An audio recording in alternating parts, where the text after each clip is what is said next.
नमस्ते साथियों, हमने फिर से ऑर्गेनिक केमिस्ट्री शुरू कर दी है, जिसमें हमने चैप्टर नंबर 13 नाइट्रोजन युक्त क्रियात्मक समूह वाले यौगिक स्टार्ट किया था, जिसमें अपनी एक दिन की क्लास हो चुकी है। और उसमें मैंने आपको एमीन क्या है और एमीन का एल्किल एमीन का नामकरण किस प्रकार से किया जाता है उसके बारे में मैंने बात कर दी है। इसके अलावा आपको ये स्क्रीन पे जो चीज़ नज़र आ रही है इस पर विशेष ध्यान दे लेना। जिन्होंने सब्सक्राइब नहीं किया है वो ज़रूर सब्सक्राइब कर देना। इसके बाद अब आगे बात करें तो कल वाली क्लास के अकॉर्डिंग मुझे ये जो लगा कि जहाँ पर कुछ के मेरे पास कमेंट्स मैसेज भी आए थे कि प्राथमिक एमीन के नामकरण में तो कोई प्रॉब्लम नहीं आई थी, लेकिन द्वितीयक एमीन के नामकरण में प्रॉब्लम आई थी। तो द्वितीय तृतीय तो मैं एक सिंपल सा एग्जांपल ले रहा हूँ, उसके बाद हम इस चैप्टर को कंटिन्यू आगे करते हैं।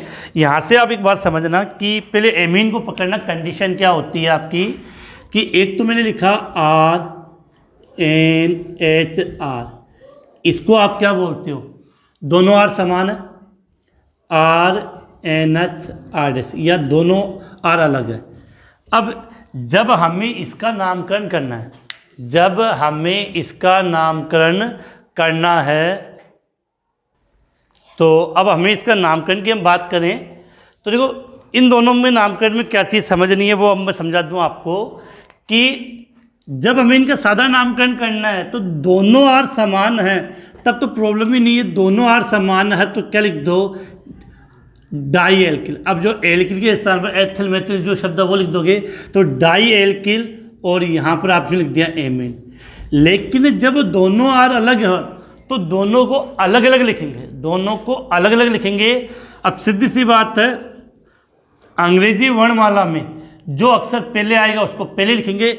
अब लिखते समय याद रखना कि यहाँ पर हम लिखेंगे एल्किल, जो एल्किल पहले आएगा उसको लिख दिया, फिर दूसरे वाले एल्किल को और फिर लिख देंगे एमीन।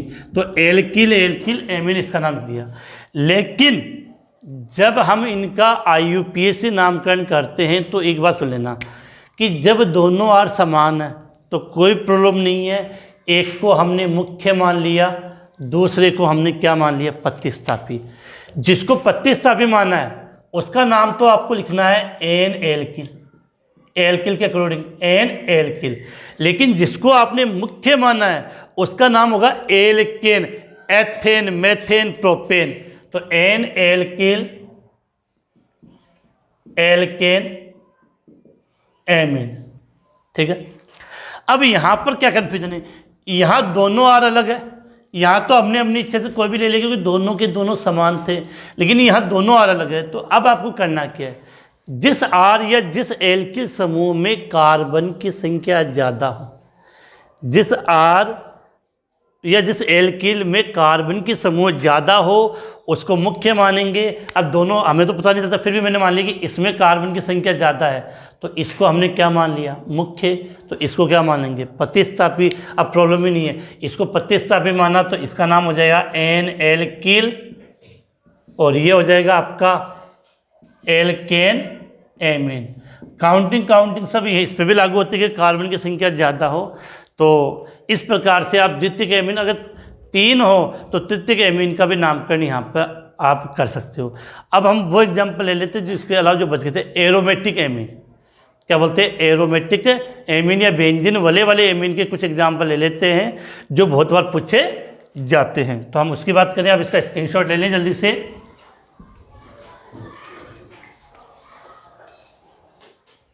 तो स्क्रीनशॉट ले लेना, इसका कोई कन्फ्यूजन हो तो।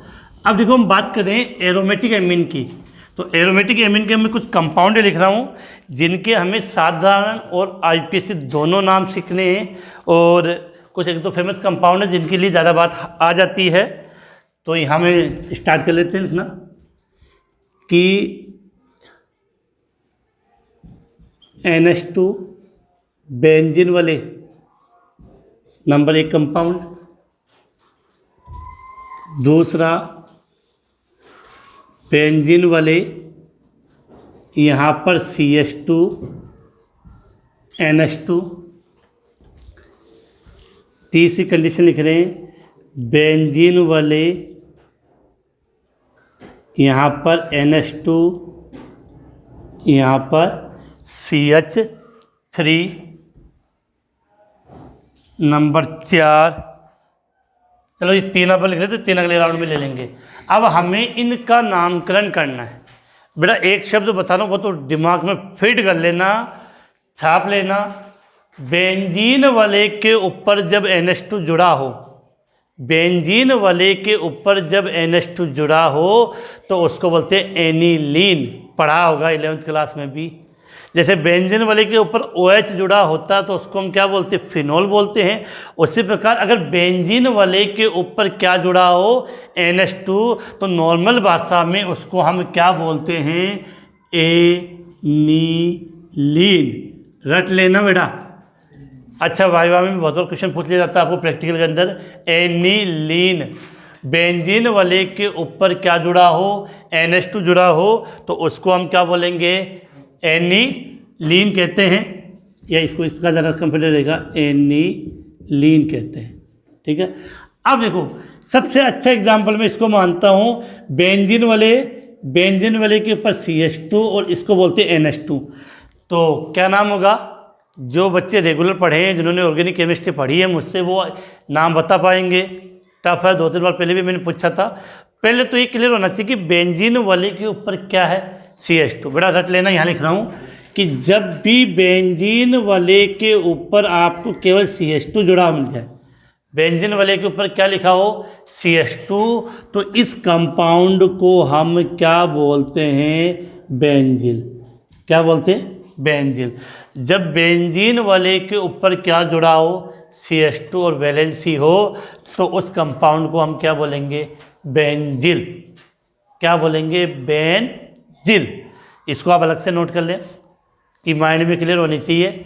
अलग से नोट कर लें, नोटबुक के ऊपर का जो कॉलम होता है उसमें नोट कर लें इसको, कि भूले ना बेंजीन वाले के ऊपर NH2। अब देखो बेटा, यहाँ से अगर आपको बात समझ में आई है तो इतने कंपाउंड को तो हम क्या बोल सकते हैं, बेंजीन। और ये क्या हो गया आपका, एमीन। तो इसका हम नाम देना चाहें, क्या रहना चाहिए, नाम। तो इसका नाम क्या हो जाएगा आपका, बेंजील एमीन। बेंजील एमीन। अब आपको एक चीज़ें बता दूं, वैसे मैंने पहले की क्लास में बहुत बार रिपीट किए, फिर से मैं इसको रिपीट करके बता रहा हूं कि ये बेंजीन वाले, यहाँ समझ लेते हैं, नामकरण तो हम बाद में पढ़ेंगे। ये मैंने यहाँ पे एक बेंजीन वाले बना दी, ये दूसरी बेंजीन वाले, और ये तीसरी बेंजीन वाले। अगर आपको याद हो तो आपने जब 11th क्लास पढ़ा तो 3 शब्द पढ़े थे, ऑर्थो, मेटा और पेरा। याद आ गया, ऑर्थो, मेटा और पेरा। तो यहाँ लिख दूँ मैं, क्या क्या शब्द पढ़े थे हमने। ऑर्थो को रिप्रेजेंट करते O से, मेटा को रिप्रेजेंट करते M से, पेरा को रिप्रेजेंट करते हैं P से। जब बेंजीन वाले पर 2 समूह हैं, एक समूह यहाँ पर और दूसरा समूह यहाँ पे, इनसे मतलब नहीं, एक 1 नंबर पे जुड़ा हो और एक 2 पे। बेंजीन वाले पर जब 2 समूह जुड़े हो और उनमें 1-2 का रिलेशन हो, 1 और 2 का रिलेशन हो, तब उसके लिए हम क्या शब्द काम में लेते हैं, और तो शब्द का प्रयोग करते हैं, और शब्द का प्रयोग करते हैं। लेकिन जब बेंजीन वाले पर एक समूह 1 नंबर पे, दूसरा समूह कितने नंबर पे, 3 पे, 1 2 3, तो एक समूह 1 पे जुड़ा हो और एक समूह 3 पे जुड़ा हो, तब हम उसके लिए किसका प्रयोग करेंगे, मेटा शब्द का प्रयोग करते हैं। और जब बेंजीन वाले पर एक समूह 1 पर जुड़ा हो और एक समूह 4 पे जुड़ा हो, एक समूह 1 पर और एक समूह 4 पे जुड़ा हो, 1-4 का रिलेशन हो, तब हम उसके लिए क्या शब्द का प्रयोग करते हैं, पेरा शब्द का प्रयोग करते हैं। फिर से रिपीट समझा रहा हूँ, 1-2 का रिलेशन है बेंजीन वाले के ऊपर, तो उसके लिए हम क्या शब्द लेंगे, ऑर्थो। उसको किससे लिखेंगे, O से। अगर 1-3 का रिलेशन है तो शब्द लेते हैं मेटा, रिप्रेजेंट करेंगे M से।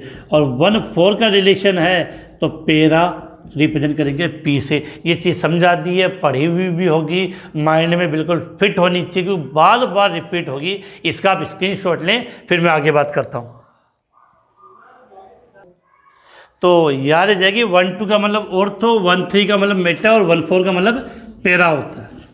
अब यहाँ से कुछ शब्द समझना, मैंने ये बात क्यों छेड़ी है। पहली बात तो आपके माइंड में ये क्लियर कर लेना कि किसी भी बेंजीन वाले पर CH3 और NH2, देखो अगर बेंजीन वाले के ऊपर CH3 जुड़ा हो तो उसको आप बोलते हैं टोलुइन, ये टोलुइन शब्द आप यूज करते हैं टोलुइन। लेकिन अगर बेंजीन वाले पर NH2 जुड़ा हो तो क्या बोलते हैं, एमीन। अब दोनों साथ में आ जाए तो उसके लिए एक शब्द लेते हैं टोलुइडीन। क्या लेते हैं, टोलुइडीन। क्या शब्द काम में लेंगे, टोलुइडीन। फिर से रिपीट कर रहा हूँ, अगर बेंजीन वाले के ऊपर NH2 और CH3 दोनों शब्द जुड़े हो तो हम क्या बोलेंगे, टोलुइडीन। अब विशेष बात देखो, एमीन को अगर 1 नंबर पे मानता हूँ तो मेथिल कितने नंबर पे हो गया, 2 नंबर पे। दोनों में जो रिलेशन है 1-2 आ गया। 1-2 का मतलब क्या कंडीशन हो गई, ऑर्थो। तो इस कंपाउंड का साधारण नाम क्या है, ऑर्थोटोलुइडीन। बड़ा एग्जाम में अगर ये पूछ लिया तो आधे बच्चे नहीं कर पाएंगे, क्योंकि जैसे ही ऑर्थोटोलुइडीन आएगा तो वो समझ ही नहीं पाएंगे। तो क्या करना है, ऑर्थोटोलुइडीन का मतलब बेंजीन वाले के ऊपर NH2 और बेंजीन वाले के ऊपर CH3 जुड़ा। अब बेटा आप कहोगे कि सर इसका हम IUPAC नामकरण करते हैं। बेटा IUPAC नामकरण में तो यहाँ कोई कन्फ्यूजन ही नहीं है। इस बेंजीन वाले के ऊपर NH2 को हम नॉर्मली भाषा में एनिलीन बोलते हैं। ये एनिलीन इतना फेमस हो गया है कि इसको आप IUPAC नामकरण में भी क्या लिख सकते हो, एनिलीन शब्द का प्रयोग कर सकते हैं। इसके अलावा ये बेंजीन तो है ही है, बेंजीन के ऊपर क्या जोड़ना है, एमीन, तो नाम क्या हो जाएगा, बेंजीन एमीन। कोई प्रॉब्लम ही नहीं है। तो या तो आप बोल दोगे एनिलीन, या क्या बोल दोगे, बेंजीन एमीन। अब देखो, तो साधारण इसका अगर IUPAC नामकरण करेंगे तो ये क्या आपकी बेंजीन है, तो यहाँ मैंने लिख दिया बेंजीन, और NH2 को बोलते हो एमीन, तो बेंजीन एमीन। और फिर मैंने कहा कि ये एनिलीन इतना नाम फेमस नाम है कि चाहो तो आप इसको एनिलीन भी कह सकते हो। अब इस पे आ जाओ, इस नाम में सबसे बड़ा कन्फ्यूजन होगा, देखो कैसे कि CH2 के साथ क्या जुड़ा है, NH2। तो यहां मेरी बात सुन लेना,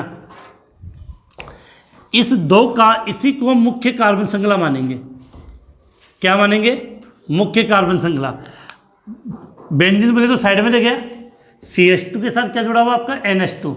तो ये प्रतिस्थापी हो गया। अब सुन लेना, जब बेंजीन वाले प्रतिस्थापी होती है तब हम शब्द लिखते हैं फेनिल। क्या लिखते हैं, फेनिल। मैंने शुरुआत में बताया था C6H5 क्या बोलेंगे, फेनिल। तो इसको तो हम फेनिल बोल देंगे। अब एक कार्बन से मेथेन और मेथेन के साथ एमीन, तो इसका जो IUPAC नामकरण होगा वो क्या होगा, फेनिल मेथेन एमीन। क्या होगा, फेनिल मेथेन एमीन होगा। तो बेंजीन एमीन बड़ा बहुत अच्छा एग्जाम्पल है जहाँ सबसे ज़्यादा कन्फ्यूजन क्रिएट इसी के IUPAC नामकरण में होता है। तो बेंजीन एमीन क्या बोलेंगे, फेनिल मेथेन एमीन। अब इसका IUPAC नामकरण करना है तो बड़ा सीधी सी बात है कि NH2 मुख्य क्रियात्मक समूह मानेंगे, तो आपका ये CH3 क्या हो गया, प्रतिस्थापी। CH3 कितने नंबर पर प्रतिस्थापी है, 2 पर।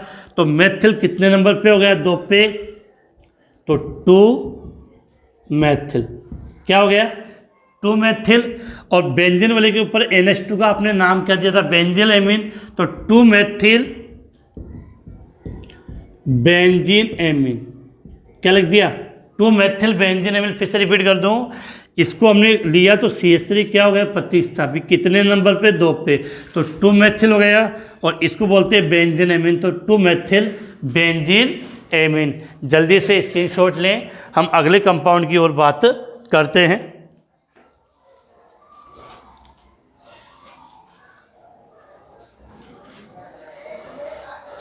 तो स्क्रीनशॉट ले लिया होगा आपने। अब देखो 3 एग्जाम्पल हो गए, 3 एग्जाम्पल इसके ओ दे रखे अपने बुक में। तो बुक वाले जितने भी एग्जाम्पल थे नामकरण के, जहाँ से क्वेश्चन बोर्ड एग्जाम में आता है, वही सब आपके लिए लेकर आया हूँ। अब आगे हम बात करें नंबर 4 एग्जाम्पल, नंबर 4 कि ये एक बेंजीन वाले थी, इस बेंजीन वाले के ऊपर मैंने क्या लिख दिया, NH2, एक Br यहाँ जोड़ दिया, दूसरा Br यहाँ जोड़ दिया और तीसरा Br यहाँ जोड़ दिया। एक एग्जाम्पल तो हमने ले लिया, दूसरा एग्जाम्पल इक्वल लें तो क्या क्या बेंजीन वाले थी, इस बेंजीन वाले पर जुड़ता है NH2, अब यहाँ से एक H हटा दिया और यहाँ पर एक CH3 जोड़ दिया, तो ये कौन सा एमीन हो गया, तृतीयक एमीन। NH से कितने जुड़े हुए, 2। अब आप बोलोगे सर तृतीयक एमीन का एक एग्जाम्पल लो, तो वो ले लेते हैं। ये N इसे जोड़ दिया बेंजीन वाले, यहाँ पर इधर एक CH3 जोड़ दिया, दूसरा CH3 मैंने यहाँ पे जोड़ दिया। अब इन 3 के नाम लिख लें। बेटा देखा जाए तो इनका कोई साधारण नामकरण नहीं है, लिखने में तो लिख दें, लेकिन इनके हम सीधे IPSC नामकरण की ही बात कर लेते हैं। ऐसे कंपाउंड आएंगे तो इनका साधारण नाम पूछा जाएगा, और IPSC भी लिखोगे तो सेम ही, कोई अंतर नहीं है। जो इसके नामकरण की बात करें तो आपको पता है हमें मुख्य किसको मानना होता है, किसको, बेंजीन वाले के ऊपर क्या जुड़ा हो, NH2। अब काउंटिंग करोगे तो काउंटिंग क्रियात्मक समूह से होती है, तो 1 2 3 4 5 6, 1 2 3 4 5 6। अब देखो एक Br 2 नंबर पे, दूसरा Br 4 नंबर पे और तीसरा Br 6 नंबर पे है, तो Br कितनी होगी, 3। हेलोजन के प्रतिस्थापी हो तो हम शब्द बोलते हैं हेलो, Br के लिए क्या होगा, ब्रोमो, तो एक ब्रोमो। साधारण नाम बेटा IPSC नाम में कोई अंतर नहीं है, साधारण नाम लिखेंगे तो एनिलीन शब्द ले लेंगे और IPSC नाम में बेंजीन एमीन, तो सीधा मैं इनका IPSC नाम ही लिख रहा हूँ। तो क्या लिखेंगे यहाँ पे, 2 4 6, एक 2 पे, एक 4 पे और एक 6 पे, तो 2 4 6 ट्राई ब्रोमो, 2 4 6 ट्राई ब्रोमो। और बेंजीन वाले के ऊपर NH2 है, तो इसको हम चाहे तो एनिलीन लिख दो या क्या लिख सकते हो, बेंजीन एमीन। तो 2 4 6 try bromo, 2 4 6 try bromo benzene amine. कोई कन्फ्यूजन नहीं होना, 2 4 6 ट्राई ब्रोमो बेंजीन।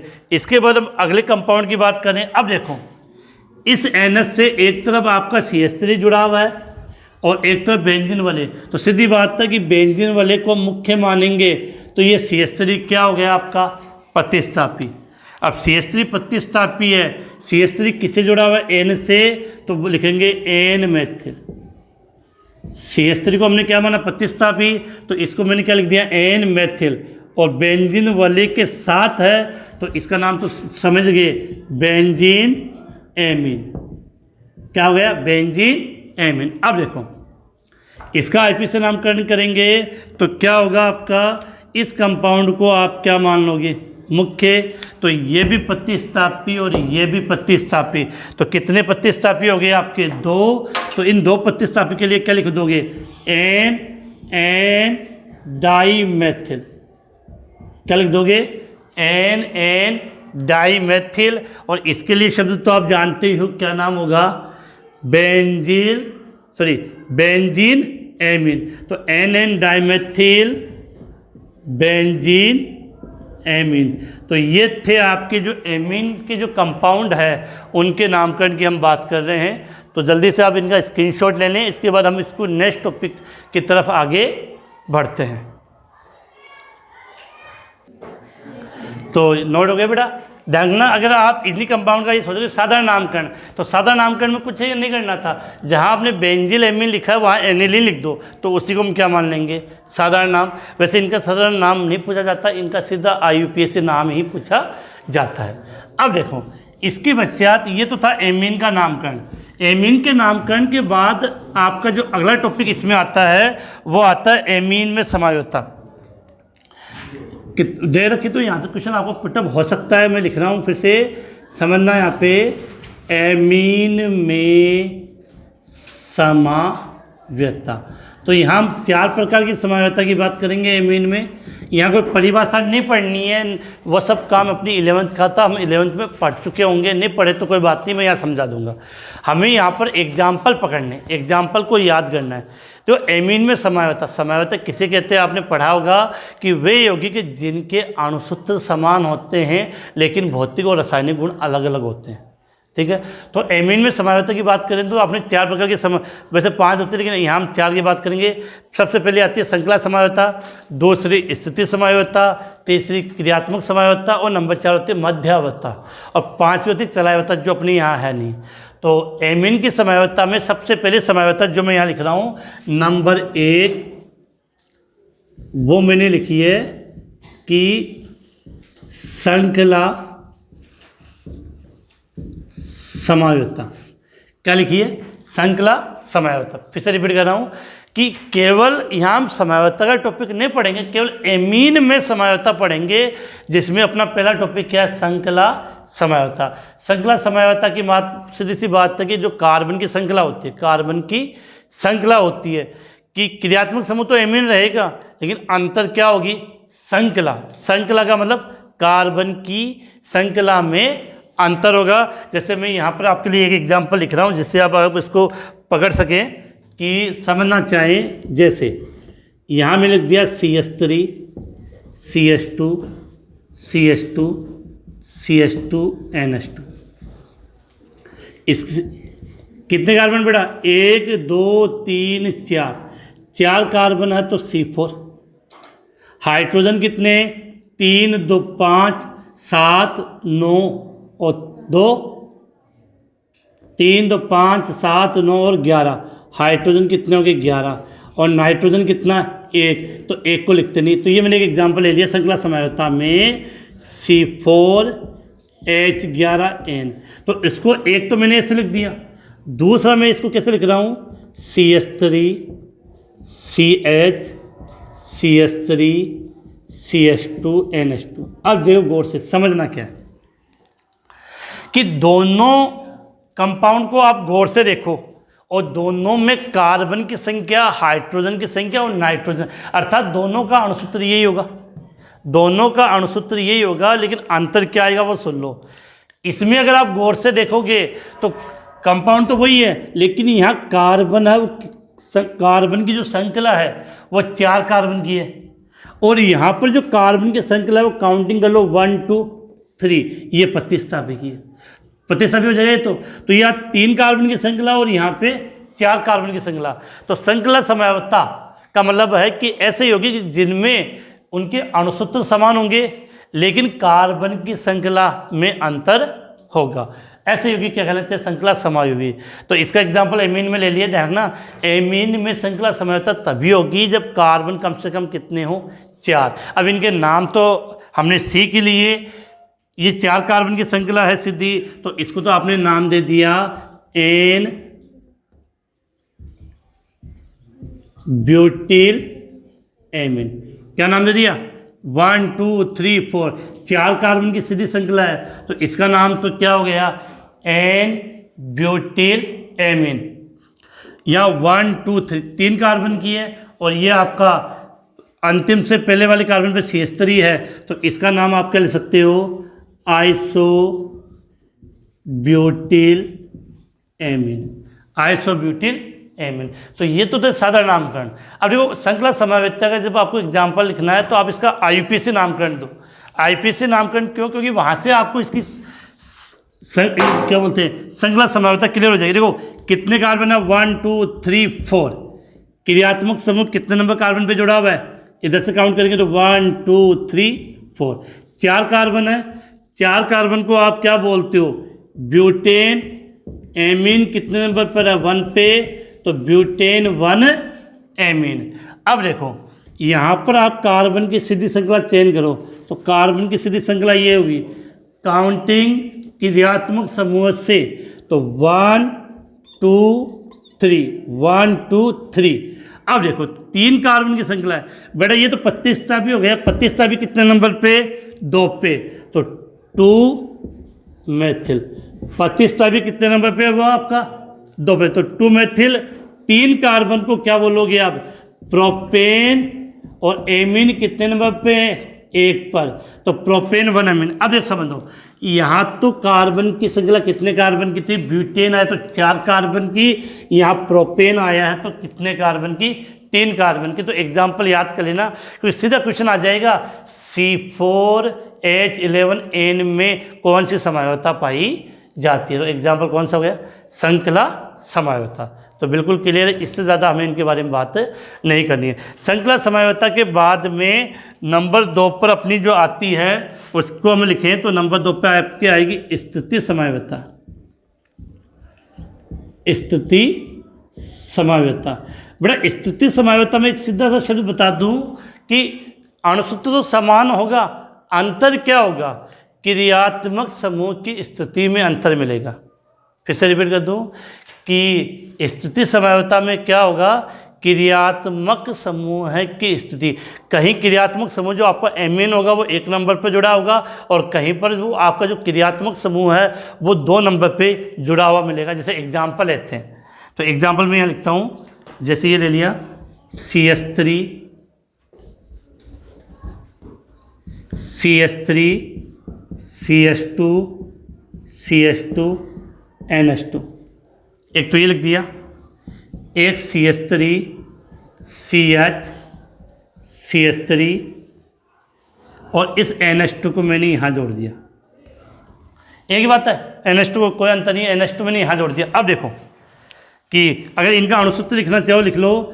3 कार्बन है, हाइड्रोजन 3 2 5 7 और 9 और नाइट्रोजन 1। अब देखो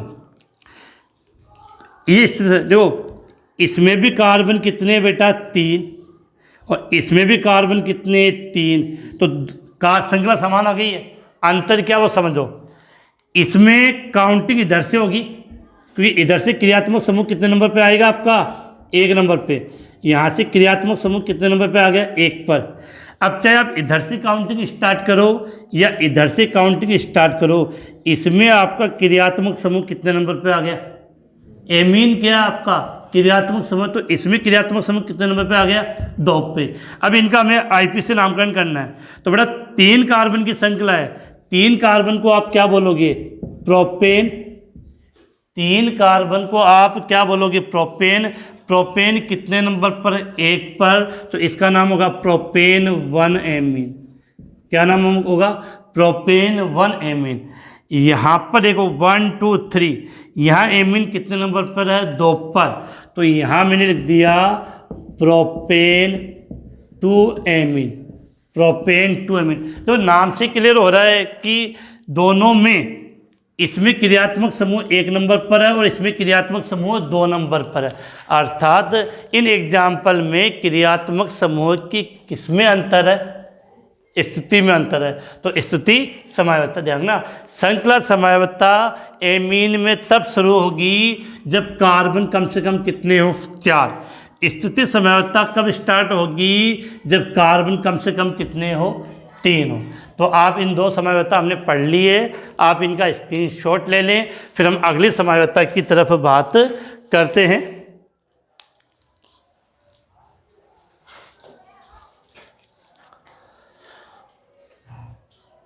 तो यहाँ पर आपको एक बात याद रखनी है, श्रृंखला समयावस्था और स्थिति समयावस्था माइंड में बिल्कुल क्लियर होना चाहिए। श्रृंखला समयावस्था का मतलब कार्बन की श्रृंखला में अंतर, स्थिति समयावस्था का मतलब क्रियात्मक समूह की स्थिति पोजीशन में अंतर होता है। तीसरी आती है क्रियात्मक समूह समयावस्था। तीसरा एग्जाम्पल क्रियात्मक कौन सी आएगी आपके? क्रियात्मक समूह समयावस्था की हम बात करें तो देखो यहाँ पे तो नंबर 3 आपके